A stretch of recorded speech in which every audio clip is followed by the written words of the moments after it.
இது குரூப் மெசேஜா?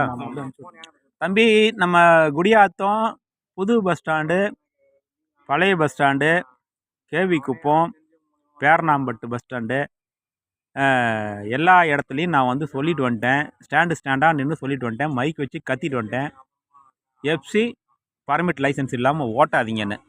ஆனால் திரும்ப திரும்ப வந்து அந்த ஸ்டாண்ட்லாம் வந்து எஃப்சி இல்லாத வண்டி, பர்மிட் இல்லாத வண்டி நான் பார்க்குறேன். நான் காரில் போகும்போது அப்படியே வண்டி நம்பர் அடித்து பார்க்குறேன். எஃப்சி இல்லாத வண்டி நிற்கிது, பர்மிட் இல்லாத வண்டி நிற்கிது. அந்த ஸ்டாண்டு தலைவர்களும் அதை அலோவ் பண்ணுறீங்க. நான் ரிப்பீட்டடாக தலைவர்களையும் கூப்பிட்டு பேசிட்டேன். நான் அந்த சொத்த கேஸ்லாம் போடலன்னு உங்களுக்கு சொல்லியிருக்கிறேன். இந்த மெயினாக இந்த இதை ரெக்கார்டை தான் பார்ப்பேன்ற வரைக்கும் சொல்லியிருக்கிறேன். ஆனால் அப்படி இருந்தும் ஸ்டாண்டு தலைவர்களும் அலோவ் பண்ணுறீங்க. ஆட்டோக்காரங்களும் எஃப்சி இல்லாமல் பர்மிட் இல்லாமல் ஸ்டாண்டில் நிறுத்தி ஓட்டுறீங்க.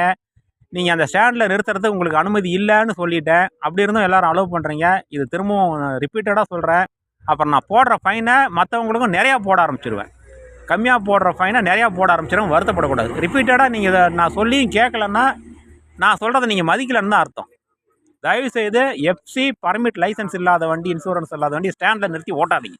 இது என்னுடைய கடைசி எச்சரிக்கையாக இருக்கட்டும்.